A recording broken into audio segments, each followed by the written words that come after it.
Hi, I'm Janet Harvey, CEO of inviteCHANGE and a professional coach who engages with executive leaders around the globe. You're watching this video because you're thinking about selecting a coach. I want to give you 4 things that are really important to think about before you pick up the phone and schedule those appointments. So before we talk about how to choose and select a coach, it probably makes sense to start with, where do you find one? You probably have heard about an executive coach from one of your buddies.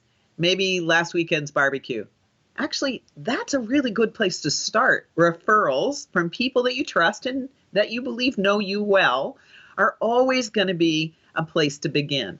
Now, you're going to want to find out whether they're really a coach, because sometimes that word gets used and it's not actually what you're looking for. The International Coaching Federation is the largest global association, and they actually have on their website, coachfederation.org, a find a coach function. You can put a request for proposal in that describes what you're looking for, and it goes out anonymously to all of the coaches that match your profile. What level of coaching they have, what level of experience, what industries, the budget you might have. It's a pretty detailed tool. Another thing you can do is talk to your human resource officer.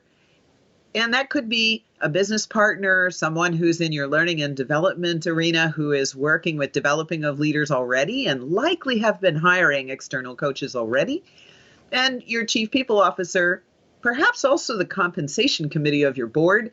They too will be connected to the community of executive coaches who are working with leaders at your level of the organization.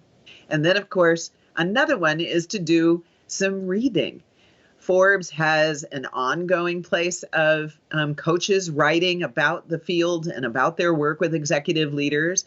LinkedIn has lots of groups for executive coaches that you can step into. And gosh, coaches are writing all the time because it's a wonderful way to demonstrate to you as the buyer what they have passion about and what their excellence is as a coach.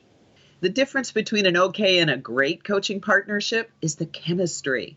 So how do you find out whether you have good chemistry with another person?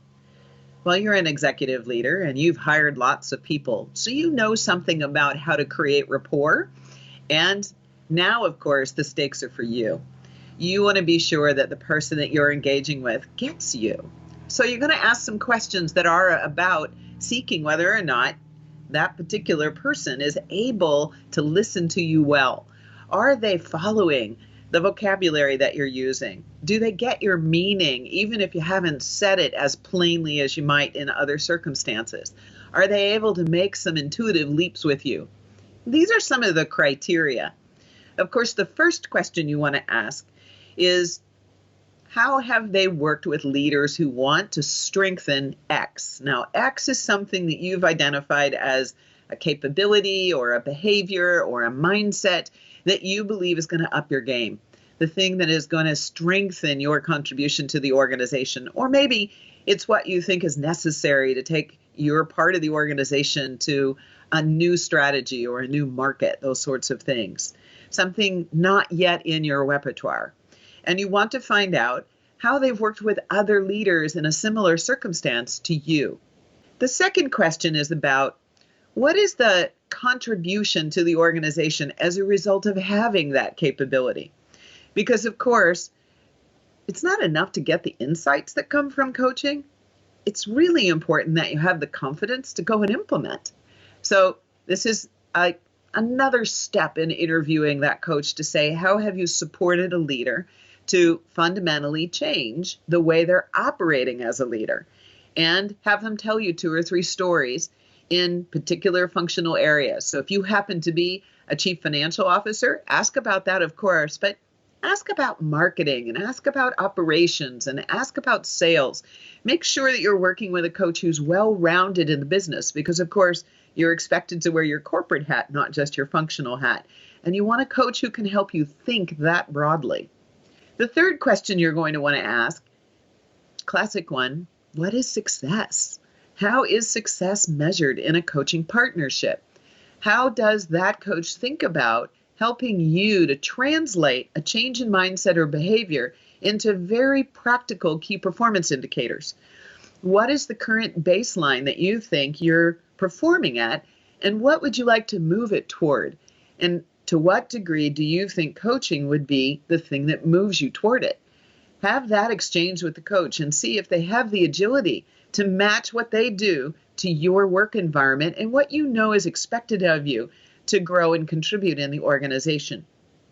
The fourth one might sound a little squishy, but boy, it's important, which is what would have you have fun?